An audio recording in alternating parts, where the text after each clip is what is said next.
gente vai no texto que está em Hebreus, no capítulo 5, que vai no verso 14.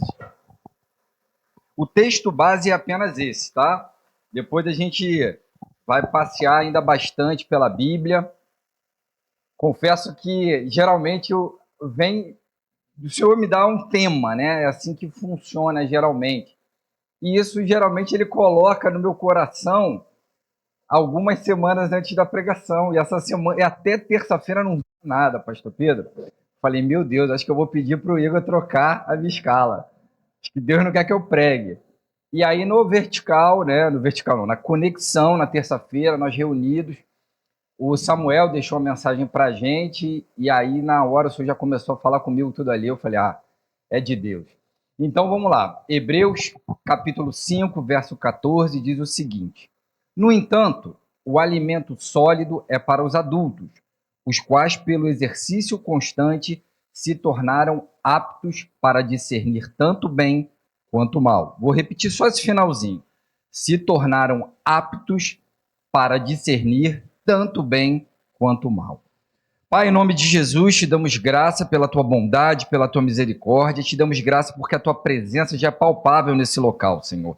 Sabemos, Senhor, que o Senhor quer agir com poder essa manhã, Pai. Senhor, fica à vontade. Faz o que o Senhor quiser fazer no meio do teu povo, Senhor. Alinha os nossos corações agora em unidade, Senhor, para que o teu Espírito Santo flua com poder nesse local, Senhor. De modo, Senhor, que ninguém saia daqui sem a sua porção, sem a sua bênção que o Senhor já tem reservado, sem o seu tratamento personalizado, sem, Senhor, libertação diária necessária, sem a sua cura, Senhor, sem o seu milagre, sem a sua salvação, Pai. Nós pedimos, manifesta-se com poder essa manhã, em nome de Jesus. Amém. Podem sentar, irmãos. Irmãos, esse texto, né, ele veio no meu coração porque o finalzinho dele, ele fala sobre se tornar apto a discernir entre o bem e o mal. E eu acho curioso, porque hoje em dia na nossa sociedade, e isso tem entrado na igreja, nós pensamos que se algo é bom, é de Deus. Nós pensamos, associamos bom e bem automaticamente a Deus. Então, o que nós imaginamos? Se isso é bom, veio de Deus. Se isso faz o bem, veio de Deus. Bom, mas se é tão claro, se é tão simples, por que o autor de Hebreus fala que nós precisamos discernir entre o bem e o mal?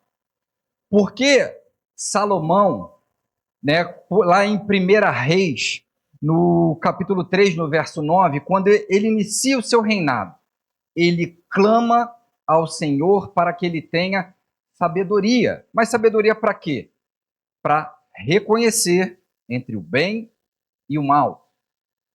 Vamos imaginar aqui o contexto. Deus aparece para você. Você pode pedir o que você quiser. O Senhor fala, olha, peça o que você quiser. E você pede discernimento, sabedoria, para distinguir entre o bem e o mal. Mas se é tão simples, por que Salomão também pediu isso? A resposta é óbvia.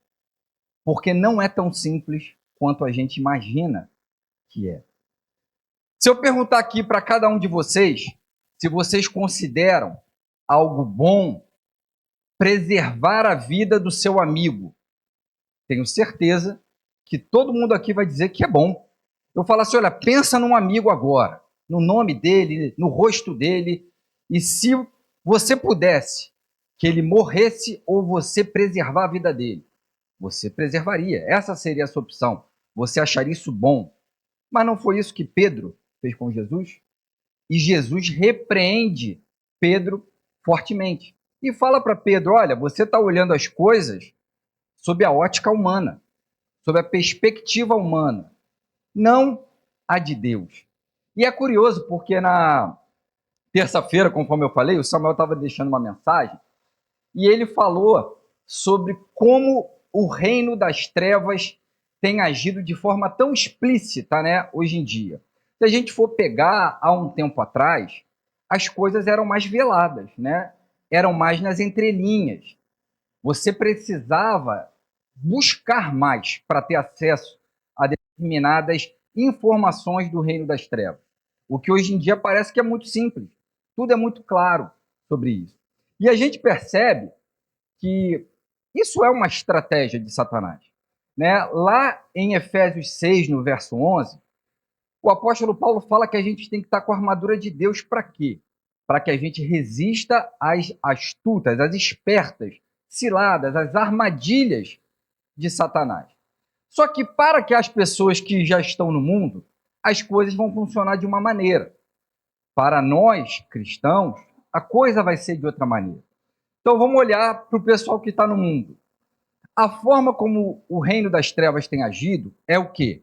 Normalizar, banalizar, desacreditar o reino espiritual. Eles têm agido dessa forma. Então, para que eu vou precisar de um salvador se não existe? Por que eu vou querer Jesus se eu já posso agir da maneira como eu quero, livremente? Para que eu vou precisar de alguém para me libertar? Se, na verdade, eu sou livre para fazer aquilo que eu quero. Eles vão entender que o pecado, na verdade, é uma imposição da igreja para as coisas que estão fora de um padrão de comportamento. E como hoje em dia tudo é relativizado, não há uma verdade absoluta, para que eles vão querer isso se nada disso existe? Essa é uma estratégia cada vez mais comum. Vamos banalizar, vamos normalizar, de modo que não sintam necessidade de buscar Jesus. Para nós, não vai ser assim. Então, vocês imaginam alguém falando que o reino espiritual não existe? Se não existe, o que nós estamos fazendo aqui essa manhã? Não faz sentido. Então, não vai ser assim que vai funcionar conosco. Como vai ser conosco? Vai ser apresentando algo que aos nossos olhos é bom. E notem que há um bom que afasta de Deus. Percebam que cristãos podem ser enganados e se afastarem da presença de Deus. O próprio Senhor Jesus fala isso quando os apóstolos vão falar com ele: Senhor, porque o que vai acontecer nos dias que antecedem o retorno? E ele começa falando, cuidado para vocês não serem enganados. Então isso significa que o engano vai ser o quê? Sutil, vai ser sorrateiro, vai ser do bom ou bem camuflado, né? Vai aparentar ser bom, mas na verdade é mal. O próprio anticristo, ele vai ser uma pessoa extremamente boa, por isso vai ser tão desejado. Em Provérbios, no capítulo 14, no verso 12, coloca por favor, James. Ele fala o seguinte, Provérbios, capítulo 14, verso 12. Cada um se beneficia do fruto da sua... Aqui. Há um caminho que parece reto ao homem, mas no final conduz à morte. Algumas versões, a gente vai observar que ele fala que parece direito, parece reto, é a mesma coisa. Só que a gente pode pensar o seguinte, bom, isso não é um texto que se enquadra para mim, porque está falando que vai conduzir a um caminho de morte. Mas espera aí, eu estou num caminho de vida, porque eu sigo Cristo. Jesus é a vida, Jesus é o caminho, a verdade, a vida. Então esse texto não é para mim. Mas em Jeremias, no capítulo 21, no verso 8, o profeta ele traz uma palavra do Senhor para o povo. E ele fala o seguinte: assim diz o Senhor, ponho diante de vocês o caminho da vida e o caminho da morte. Então, o que o Senhor está falando aqui de caminho de vida e caminho de morte, ele não está falando de Jesus. O que ele está falando é a sabedoria que nós escolhemos viver. Então, se a gente volta lá para aquele texto de Provérbios, o que está sendo dito? Olha, é colocado diante de você um caminho que parece direito, que parece aceitável, que parece sábio, mas o final dele é um lugar que você não deseja ir. O apóstolo Paulo, quando ele fala exortando a igreja de Coríntios, que era uma igreja que ele amava muito. Ele fala lá em 2 Coríntios, no capítulo 11, verso 3. Vou esperar ele botar para a gente acompanhar junto. 2 Coríntios, capítulo 11, verso 3. O que eu receio e quero evitar é que, como Eva foi enganada pela astúcia da serpente, assim a mente de vocês seja corrompida e se desvie da sincera e pura devoção que vocês têm a Cristo. Então o apóstolo Paulo está dizendo que ele está buscando que aquele povo de Corinto, ele não se desvie da pura e da sincera devoção a Cristo. Por quê? Através do quê? Da sua mente ser corrompida. E o que é se corromper?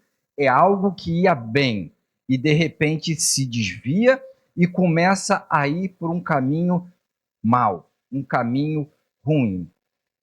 Então ele está falando que nós temos que observar o caminho que nós estamos seguindo, porque pode aparentar ser bom e não é. E aí nós observamos algumas pessoas na Bíblia que seguiram caminhos que aparentemente eram bons, mas que o final deles conduzia à morte. E eu vou dar aqui alguns exemplos. Claro, foram exemplos que vieram à minha mente durante a escrita da pregação, mas há mais pessoas. O primeiro, como o próprio apóstolo Paulo fala, é Eva. É impossível a gente falar de desvio sem mencionar Adão e Eva. Não tem como. Porque há um comando do Senhor claro para Adão. Adão, você pode comer livremente de qualquer árvore do jardim, mas não coma do fruto da árvore do conhecimento do bem e do mal. O Senhor fala isso. Por quê? Porque no dia que você comer, você morrerá. E é muito curioso, porque quando nós vamos lá para Gênesis 2 e 3, não há essa informação. Então a gente não pode falar que aconteceu, que o Senhor também falou isso para Eva. E aí o que Satanás faz? Satanás, ele vai em Eva, não é em Adão. Mas Eva sabia que não podia comer daquele fruto. Então, a gente pressupõe que quem transmitiu esse conhecimento a Eva foi Adão, correto? E tem um detalhe. O Senhor fala lá em Gênesis 2, no capítulo 15, perdão, no versículo 15, para que Adão tinha que guardar o jardim. Mas se só tinha Adão ali, ele tinha que guardar de quem o jardim? De Satanás. De Satanás. Então a serpente faz uma proposta para Eva. Na verdade, ela faz uma pergunta para Eva. Olha, você não pode comer de nenhuma árvore do jardim, correto? Não, não. Deus falou que eu não posso comer da árvore do meio do jardim. Então, a primeira coisa que a gente observa, Satanás tirou os olhos de tudo que Deus deu a Eva e colocou os olhos naquilo que Deus não havia dado a ela. E ele faz isso conosco. Ele tira os nossos olhos de tudo o que nós temos e coloca naquilo que nós ainda não temos ou não podemos ter. E ele continua. Claro que você não vai morrer. Como Deus, vocês serão conhecedores do bem e do mal. E a partir desse momento, ela começou a achar que a árvore era boa, agradável, desejável. Então, era algo bom aos olhos de Eva, mas que no final foi um caminho de morte, que conduziu ela para longe de Deus. E se nós observarmos, e nós vamos observar, há um padrão. Qual é o primeiro padrão que Satanás apresenta? Ele oferece algo que supostamente é bom e que foi retido por Deus. O que era bom e que foi retido por Deus? Como Deus serão conhecedores do bem e do mal. Então ele já ataca de uma só vez a palavra de Deus, porque falou, não coma, senão você vai morrer. Você não vai morrer. Então ele já está atacando o caráter de Deus com isso. É uma estratégia, um engano. Por isso que Jesus fala, cuidado para não serem enganados.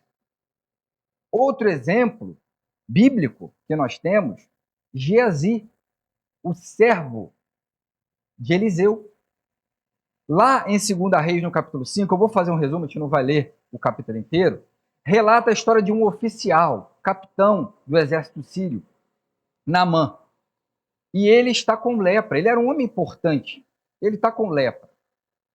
O texto vai dizer, a gente vai fazer um resumo aqui, que a escrava que trabalhava a serviço da esposa de Naamã fala, olha, se o meu senhor estivesse diante do profeta que está em Samaria, ele seria curado da sua lepra. E a partir daí, Naamã começa a pedir cartas ao rei para ir até a Samaria e encontrar esse profeta, a fim de ser curado.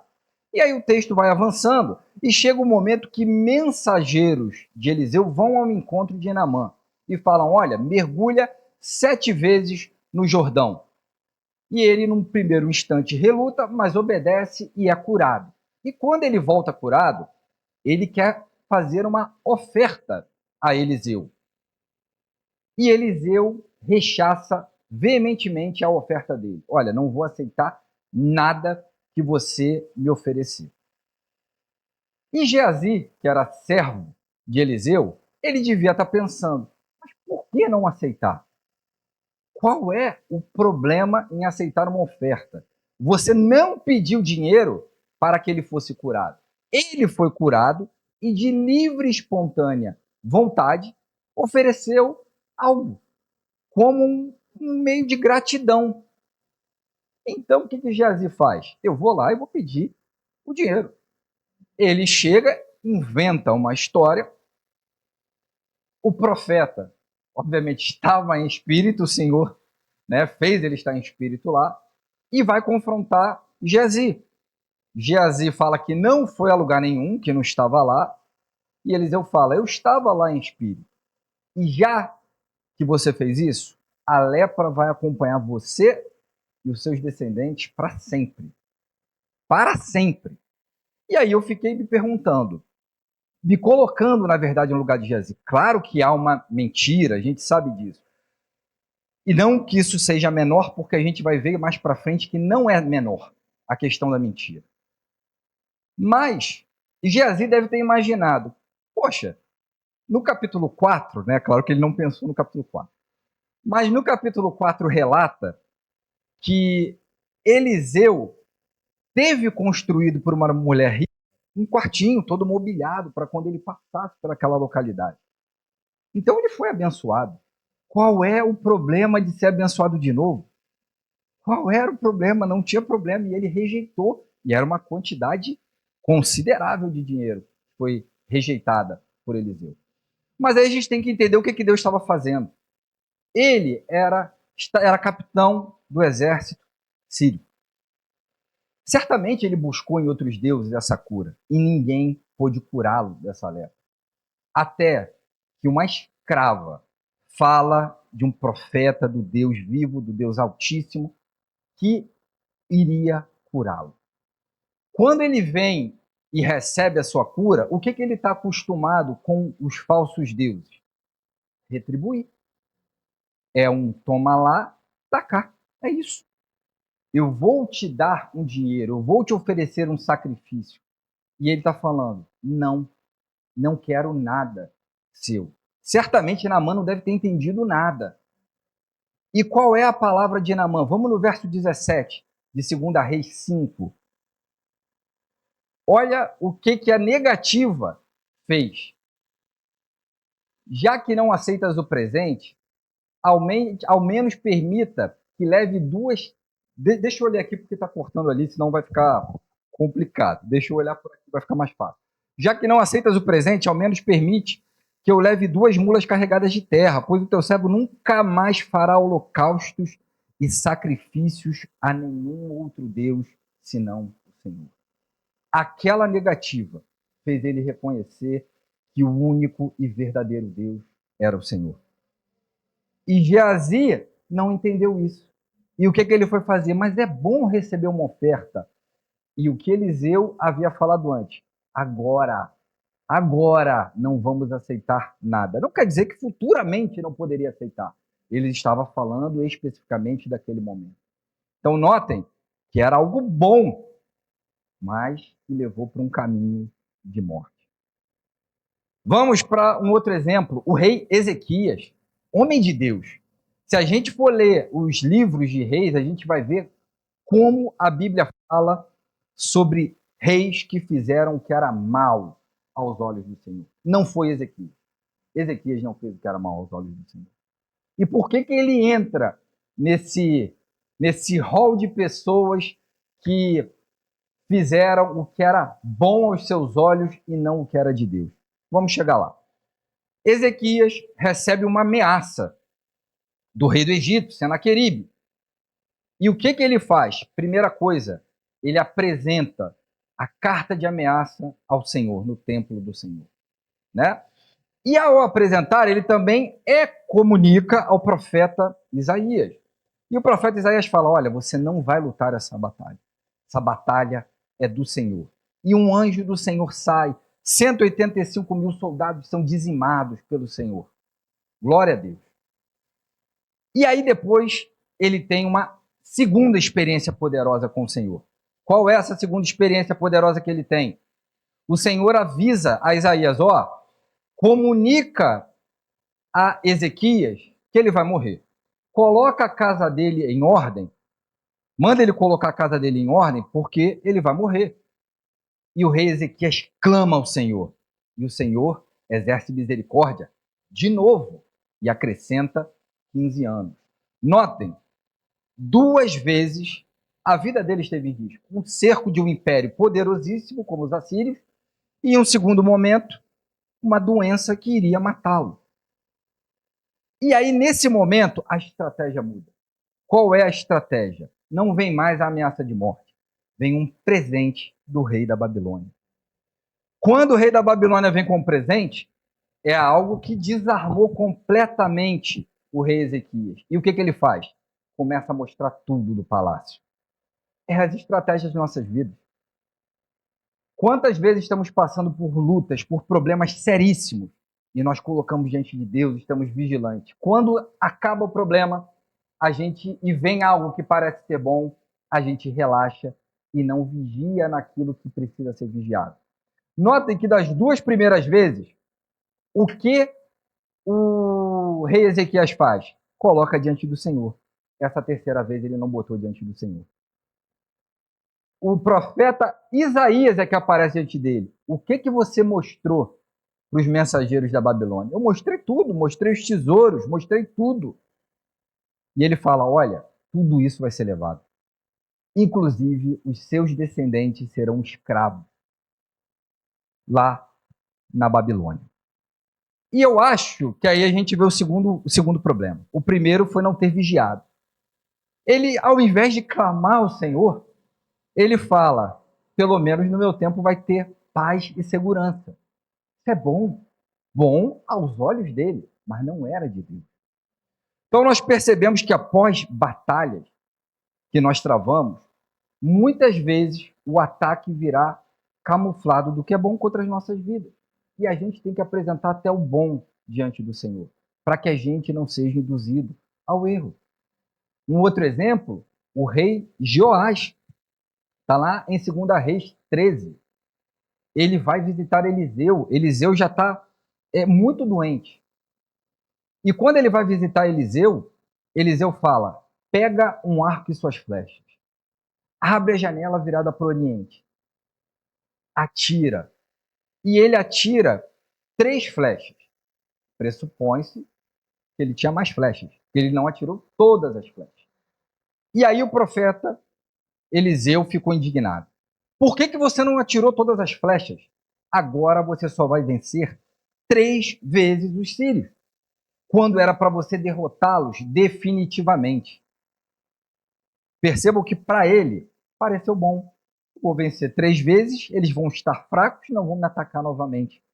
Mas o objetivo do Senhor não era apenas dar uma vitória momentânea, é uma vitória definitiva. Às vezes, no meio das nossas guerras, a gente tem pequenas vitórias e nós nos contentamos com elas. quando Deus quer mudar a sua situação definitivamente. Então a gente precisa estar atento, é coisa muito sutil. E nós vamos observar daqui a pouco que há personagens que prestaram atenção nesses detalhes. Vamos mais um exemplo aqui? O homem rico. Ué, o homem rico? Aquele que Jesus fala com ele? Isso, o homem rico. Está lá em Marcos 10, 30, deixa eu olhar aqui. Marcos 10, 18. Está lá em Marcos 10, 18. O homem rico chega até Jesus e fala para ele. Volta um pouquinho só, James, por favor. Fala assim: quando Jesus ia saindo, um homem correu em sua direção, pôs-se de joelhos diante dele e lhe perguntou: bom mestre, vamos parar aqui. Então notem que vem um homem que tinha posses, tanto é que o nome dele é homem rico, é denominado assim, e vira para Jesus e fala: bom mestre, o que eu vou fazer para herdar a vida eterna? E Jesus responde para ele: bom? Por que você está me chamando de bom? Não existe bom senão Deus. Isso sempre me confundiu antigamente, né? A gente fala assim: ué, mas Jesus não é bom? Jesus é bom, Jesus é perfeito, mas não é esse o ponto. O que Jesus está falando é o seguinte: há um bom que é sob a ótica humana, que é o que aquele homem via como bom, e há o bom sob a ótica de Deus. E a ótica daquele homem e a ótica de Deus não eram a mesma. Então, o que aquele homem chamava de bom não era o que Deus chamava de bom. E eu acho curioso que aquele homem começa a falar: olha, eu tenho observado a lei, tenho feito tudo, o que me falta? E Jesus fala: te falta uma coisa. Vende os seus bens, doa aos pobres e me segue. Bom, vamos observar o seguinte: aquele homem falou que ele observava tudo da lei. O primeiro mandamento vai amar o seu Deus acima de todas as coisas. Aquele homem amava mais o dinheiro acima de todas as coisas. Mas ele não percebia isso. E Jesus estava mostrando: olha, o que é bom aos seus olhos, a posse, não é o problema ter a posse. O problema é que a posse tem você. Então, o que é bom para você não é de Deus. Então, você precisa ser liberto disso e me seguir. É isso que você precisa. E aquele homem sai triste. Ele não conseguiu compreender o que Jesus falava. Então, aquele caminho para ele, que ele seguia, que aparentava ser bom, quase perfeito, na verdade era um caminho que estava levando ele à morte, como estava lá em Provérbios 14, 12. Vamos observar Ananias e Safira. Eles vendem todos os bens que eles têm, as propriedades, mas eles retêm parte do dinheiro. Quantas pessoas têm dúvida sobre essa passagem? Né? Eles retêm parte do dinheiro e eles entregam lá aos apóstolos. E aí os apóstolos perguntam: vocês entregaram tudo? E eles mentem. Primeiro Ananias e depois Safira. E primeiro Ananias e depois Safira são mortos por causa da mentira, para não contaminar aquela igreja que estava em crescimento, a igreja de Atos. E por quê? Qual era o problema disso? Ele tinha que entregar tudo? Não, os próprios apóstolos falaram: se você guardasse, não vendesse, não era teu, então por que você vendeu? Porque a ideia foi mentir. Olha, vamos falar que estamos entregando tudo e não estamos. Se eles tivessem falado: olha, vamos vender e dar uma parte aqui do que é nosso, vamos. Eu duvido, eles não iriam morrer. O problema foi o que estava no coração deles, a mentira. E há um outro exemplo, que esse particularmente eu acho que a gente tem que ter todo cuidado. Que é esse a gente vai ler. Está lá em Apocalipse, no capítulo 3, os versos 16 a 20, se não me engano. Que fala o seguinte: é uma carta do anjo do Senhor à igreja de Laodiceia, se não me engano. Eu acho que é a igreja de Laodiceia, né? Deixa eu só dar uma olhada aqui. Eu tenho quase certeza que é Laodiceia. Isso aí. E aí ele fala o seguinte: assim, porque é morno, nem frio nem quente, estou prestes a vomitar você da minha boca. 17. Você diz: sou rico, enriqueci-me e não preciso de nada. No entanto, não percebe que é infeliz, miserável, pobre, cego e nu. Dou a você este conselho: compre de mim ouro refinado no fogo, para que você se torne rico. Compre roupas brancas para que você se vista e não se manifeste a vergonha da sua nudez. Além disso, compre colírio para ungir os olhos, a fim de que possa ver. 19. Eu repreendo e disciplino aqueles que amo. Portanto, seja diligente e arrependa-se. 20. Eis que estou à porta e bato. Se alguém ouvir a minha voz e abrir a porta, entrarei e cearei com ele e ele comigo. Esse texto é algo que nós temos que nos policiar, porque ele fala de alguém que conhece o Senhor, ele fala de alguém que passou em determinado momento a ser autossuficiente por aquilo que possuía. E a gente tem que ter um cuidado extremo, porque às vezes a gente começa a ter sucesso, está com saúde, e a gente começa a trilhar um caminho que é bom aos nossos olhos. Eu estou bem, eu estou prosperando, mas a gente vai tendo uma autossuficiência e a gente acha que não precisa de Jesus. Não é a nossa mente que eu estou falando, não é o nosso espírito, são as nossas atitudes. A gente começa a agir como se não precisasse. Já não venho muito à igreja, eu já não busco tanto em casa, eu já não me quebranto diante do Senhor, eu já não aponto os meus defeitos para o Senhor, confesso os meus pecados, peço misericórdia, peço transformação, libertação. Eu começo a achar que eu sou o cara, porque eu sou extremamente abençoado em todas as áreas. E o Senhor Jesus está falando para ele: vocês são pobres, vocês são miseráveis. Sem ele, sem Jesus, nós somos pobres, nós somos miseráveis, não há nada bom na gente. Não importa a sua conta bancária, não importa o quão bem de saúde você esteja. Sem Jesus, você é pobre, você é miserável e você não tem nada bom para oferecer. E é isso que Jesus está falando. Ele está falando: tua porta batendo, se arrepende, volta. Então nós precisamos sondar as nossas atitudes, os nossos corações. Porque será que eu estou trilhando um caminho que parece bom porque eu estou prosperando, mas na verdade está gerando uma autossuficiência e Jesus está lá na porta batendo. E eu não estou ouvindo, porque eu não preciso ouvir agora. Nós clamamos, geralmente, quando alguém está ou desempregado ou com problema de saúde. É assim que a gente clama. É assim que a gente clama. Quando a gente está com aperto financeiro ou com problema de saúde.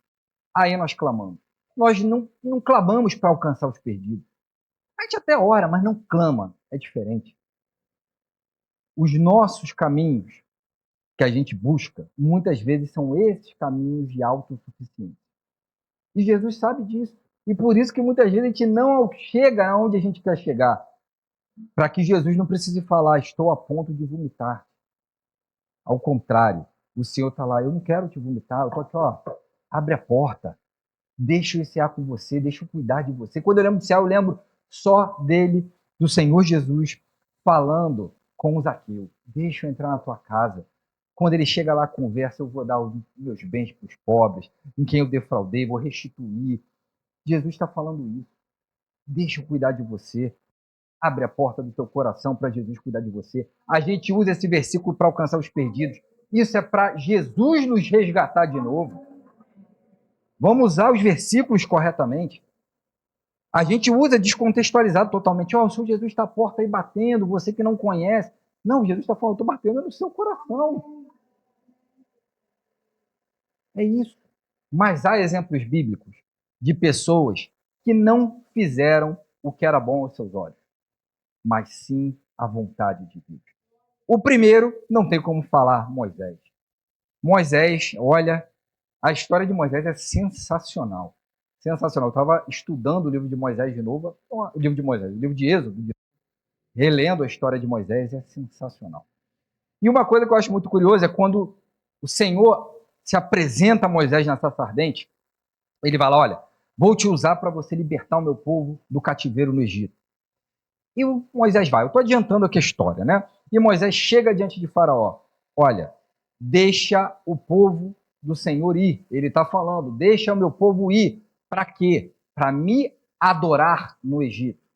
Então aqui já tem um ensinamento fantástico. O Egito, ele simboliza o mundo. Faraó simboliza Satanás. essa saída de Israel do Egito simboliza o nosso resgate do mundo para o reino do Senhor.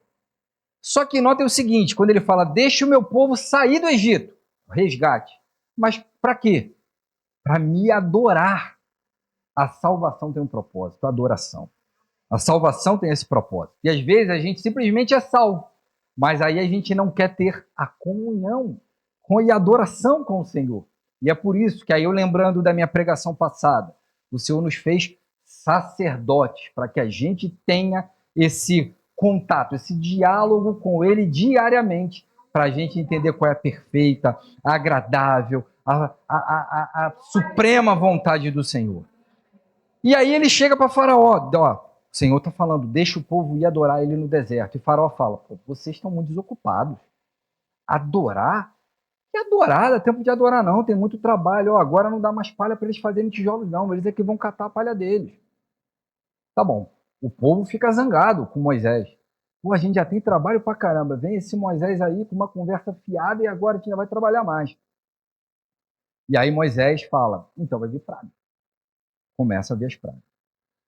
Então, Faraó chama Moisés de novo. Ó, o Senhor está falando, deixa o povo ir adorar ele no deserto. E ele vem com uma contraproposta. Ele faz 4 contrapropostas. A primeira delas é qual é? Vocês podem adorar a Deus, mas fica no Egito. Notem como é sutil isso. Você pode falar o seguinte, pô, maravilha, ó, consegui, tô, ó, vamos embora. Faraó deixou, vamos lá adorar a Deus. O que Faraó está querendo ali dizendo o seguinte, olha, se você pode adorar o seu Deus, mas se você continua no Egito, no mundo, misturado, sua adoração vai ser inútil. Não vai ter efeito nenhum. Pode adorar aqui no Egito mesmo. Olha como é sutil a proposta. Moisés fala, não, a gente não vai adorar aqui no Egito, não. A gente vai adorar fora do Egito. Então não vai ninguém. Tá bom, toma praga. Começam a seguir as pragas. Vem a segunda contraproposta. Tá bom, podem sair do Egito, mas não vão longe. O que ele está falando aqui? Vocês podem até sair, mas não vamos perder o vínculo. Vamos manter a conexão. Olha como é sutil. É muito mais sutil do que a primeira. Vamos manter a conexão. Moisés está falando, nós vamos até onde o Senhor mandar a gente ir. Então o que ele está falando é o seguinte, não vai ter mais conexão, não vai ter mais vínculo. A gente vai sair daqui e vai até onde o Senhor mandar. Isso nos mostra o quê? Fomos resgatados do mundo, não adianta manter a conexão com o mundo. Sabe por quê? Porque a adoração é para livre, não é mais para escravo. Não é mais para escravo. E aí vem a terceira proposta. Claro, Faraó não deixou o povo sair. Quem vai? Como assim quem vai? Vai todo mundo. Não, vai não. Vão vocês e deixem as mulheres e as crianças. Não, vai todo mundo. Então não vai ninguém. Olha como é sutil. Você pode ir até onde você quiser. Sai do Egito, vai até onde você quiser, não mantém mais o vínculo comigo, desde que vocês não adorem família. Olha como é sutil. E a verdade é que muitas vezes a gente não está preocupado com essa adoração em família, não. A gente não está preocupado em ensinar os nossos filhos no caminho do Senhor. Ah, eu vou para a igreja, não quer ir, então fica, eu vou. Isso tem acontecido. E a gente tem uma responsabilidade como pais, não é de mostrar, é de conduzir os nossos filhos no caminho do Senhor. Se chegar lá na frente, eles adultos, morando sozinhos, quando estiver sob seu lar, a responsabilidade é sua. E o Senhor não tiver alcançado o coração deles, aí é uma outra história, você não tem responsabilidade. Agora, enquanto está com você, é a sua responsabilidade. Você tem que orar pela sua família, você tem que incentivar a fazer culto no lar, dar bom testemunho. Você tem que levá-los à igreja, participar de cultos juntos, sabendo que às vezes um vai num horário, outro no outro, não tem problema, mas tentar fazer cultos conectados. Isso é importante. É um projeto de Deus. E é uma proposta muito sutil. Porque quantas vezes a gente fala, não quer ir, então fica aí que eu estou indo. E vem a quarta proposta. Tá bom, ó, desisto aí de todo mundo. Pode ir, sai do Egito, não precisa manter vínculo, leva a sua família. Mas deixe os seus bens aqui no Egito. Moisés fica zangado com essa. Parece que quando a gente lê o texto é que mais irrita Moisés.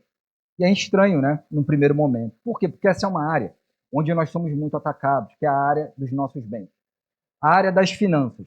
Então, muitas vezes nós estamos na igreja, estamos num processo de separação, de consagração, rompemos vínculo com o mundo, estamos trazendo nossa família, mas não convertemos o nosso bolso, não convertemos o nosso coração a Deus nesse tocante. Porque Moisés fala para ele: olha, a gente vai sair só para cantar a Deus? Não.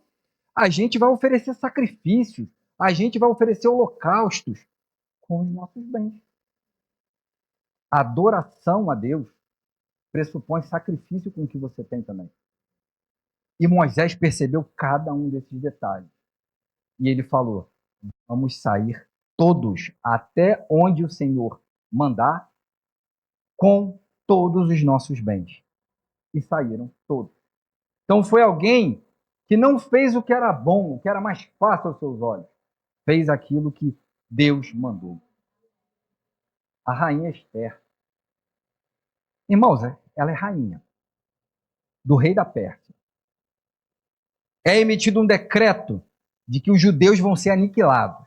Ela é judia, mas ela é rainha. Mardoqueu, seu tio, vira para ela e fala: olha, intercede por nós diante do rei. Irmãos, ela só tem a perder.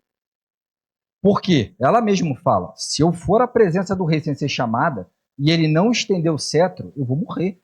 Ele vai arrancar minha cabeça.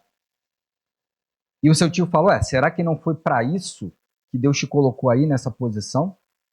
Se você não for, Deus vai trazer socorro e livramento de outro lugar. E ela fala: eu vou. Façam um jejum de 3 dias. Se eu morrer, morri. Irmãos, não era bom ir na presença do rei com risco de morte. Mas não importa se não era bom. Foi de Deus. E Deus deu um livramento ao seu povo. Glória a Deus. Daniel foi pregado há poucas semanas. Daniel, ele é levado para a Babilônia. Quando chega na Babilônia, verificam que ele tem 10 vezes mais sabedoria do que todos aqueles que estudaram lá na Babilônia. Ele está saindo de um país pequenininho, de uma nação pequenininha, vai para um império e ele é mais inteligente, 10 vezes mais. Irmãos, eu não sei você, mas imagina o seguinte: vem aqui a Suíça, invade e fala assim: você vai morar agora lá em Genebra. Você já fica assim: legal. Vamos lá. Você vai comer aqui, ó, só chocolate suíço. Isabela e Sayase ficam loucas nesse momento, né? Só chocolate suíço, do bom e do melhor. Você vai falar: meu Deus, por que o senhor não mandou esse cativeiro antes? Isso é bom demais. Isso é bom demais. Já estão falando que eu sou mais inteligente do que todo mundo. Estão me dando do bom e do melhor para comer. Eu estou aqui assessorando o rei. Ah, não, eu quero isso aqui. Mas não, ele não escolheu o que era bom aos olhos. Ele escolheu o que era de Deus. Eu vou me consagrar a Deus, eu não vou me misturar, porque não é a vontade do Senhor que o povo dele fique escravizado. E a verdade é que aquilo que vem como bom aos nossos olhos, muitas vezes vai servir para nos escravizar. E o Senhor não nos criou, não nos fez para sermos escravos, mas livres em Cristo Jesus. E aí, nós vamos para João e Pedro. Quando eles chegam no templo e vem aquele paralítico, ele fala: não tenho ouro nem prata, mas o que eu tenho te dou em nome de Jesus, fique em pé. Ele fica. E ele arruma uma grande oportunidade e começa a pregar para os judeus o nome de Jesus. Começa a pregar. E aí os sacerdotes, os guardas, vão até lá, prendem eles. Eu não sei vocês, irmãos, mas assim, o que passaria na minha mente, eu estava refletindo sobre isso, caramba, Jesus morreu de uma maneira pesada, né? Ele ressuscitou, graças a Deus. Mas, pô, não estou querendo morrer assim, não. Queria morrer morte natural. A gente já pregou aqui, ó. Eles viram o milagre. Eles viram, eles ouviram o que a gente falou. Vai se espalhar, a gente não precisa mais falar. Porque o que os sacerdotes falaram? Não falem mais desse nome. E qual é a resposta de Pedro? Como a gente vai obedecer vocês ao invés de Deus? A proposta era boa, vamos falar que é verdade. Pô, eu não vou ser mais perseguido, eu já fiz ali, fui um instrumento do Espírito Santo para que aquele homem levantasse. Eles ouviram a minha pregação. Para que eu vou continuar falando? Não precisa. Vou me botar em risco. E aí, se eu ficar em risco, ninguém mais escuta. Não é assim que a gente começa a se convencer? A gente começa a contar uma historinha na nossa cabeça para a gente se convencer e não fazer o que Deus falou. Mas ele falou, olha, a gente não pode deixar de falar o que nós vimos e ouvimos. E a oração, quando eles saem, é Senhor, nos dá intrepidez para que a gente continue falando. E se eles estão pedindo intrepidez, é porque em algum momento eles ficaram com medo. E é normal. Mas o medo não impediu eles de olhar para o que Deus queria. E muitas vezes o medo faz com que a gente faça o quê? Não vou falar não, é melhor. Não, não é melhor. Deus é teu escudo. Deus vai te guardar, Deus vai te encher, Deus vai te dar as palavras. Ele fala, o Espírito Santo vai te dar as palavras que você deve falar. Glória a Deus. Glória a Deus. E aí a gente vê Paulo. Paulo eu acho curioso demais. Quando ele está preso, já estou indo lá para o final do livro de Atos. Vem Ágapo, um profeta, pega um cinto e fala assim, olha, assim vai acontecer com o dono desse cinto, que era Paulo. Você vai ser preso lá em Jerusalém. Irmãos, eu já iria. Eu falaria, pô, passei mal, perdi essa passagem aqui de navio, vai dar para ir não. Ele foi. Ele foi, ainda fala, por que vocês estão chorando, me deixando triste? Olha isso. A última vez que ele estava vendo ali eles. E ele chega lá em Jerusalém, acontece o que Ágapo profetizou. E aí vem a segunda parte que eu acho muito curiosa. Durante o julgamento de Paulo, Paulo ainda não havia sido sentenciado. Notem isso, não sei se vocês já perceberam no livro de Atos. É claro que havia ali uma tentativa de entregar Paulo aos judeus, né? Um esqueminha ali rolando, para os judeus pararem lá de perturbar eles, os romanos. Mas Paulo ainda não havia sido entregue, sentenciado. E do nada, não é do nada, Paulo apela. Mas está apelando do quê, se não tem ainda uma sentença? Notem que ele se antecipou à sentença. E ele fala assim, e depois eles conversando, falam assim, ele era para estar livre, ele não fez nada, mas já que ele apelou, ele vai ter que ir para Roma. Olha como as coisas são. Paulo podia pensar, eu vou esperar o julgamento. Se for bom, beleza, estou livre. Se for ruim, eu sou cidadão romano, vou apelar para César. Ele apelou antes da sentença. Por quê? Porque o objetivo de Deus era levar ele para pregar lá em Roma. Era bom, irmão, você ficar 2 anos preso? É bom? Não, não é bom. Você pode pensar assim, mas não era mais fácil ele ter ido por livre e espontânea vontade? Não. Por quê? Porque não era de Deus. Porque Deus queria alcançar as pessoas que ele teve acesso preso.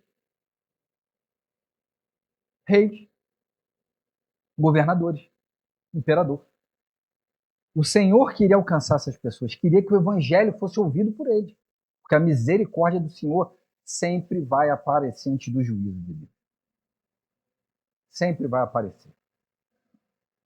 Então notem que é por isso que Tiago fala, lá no capítulo 1, no verso 16, não sejam enganados. O engano é sutil. O engano é sutil. E Tiago continua no verso 17. Bota para mim, por favor, gente. Quando ele fala o seguinte, toda boa dádiva e todo dom perfeito vem do alto e descem do Pai das luzes, que não muda como sombras inconstantes. O que ele está falando? Não há nada bom fora de Deus para você. É isso que ele está falando. Não importa o quão agradável pareça. Se não é de Deus, vai te levar para um caminho que você não deseja se encontrar. E aí, lembra que eu falei que o bom depende do ponto de vista? Se é nosso, não vai ser bom. se é de Deus, é o correto. E como é que a gente vai saber qual é o ponto de vista certo? Coloca, por favor, lá em 2 Timóteo 3,16. Fala o seguinte: toda escritura é inspirada por Deus e útil para o ensino, para a repreensão, para a correção e para a instrução na justiça. Bota no 17, por favor. A fim de que o homem de Deus seja apto e plenamente preparado para toda boa obra. Então, a nossa direção é a palavra de Deus. Essa é a nossa direção.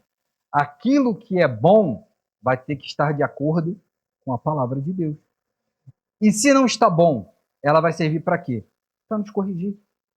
Para nos corrigir. Jesus não falou lá na igreja de Laodiceia, eu corrijo a quem eu amo. Então ele está falando assim, você está no caminho errado. Vem cá, deixa eu te corrigir, deixa eu botar no caminho que vai levar a um lugar de vida, não a um lugar de morte. Mas se você já está seguindo nesse caminho que é de vida, para que vai servir as escrituras? Para te manter nesse caminho.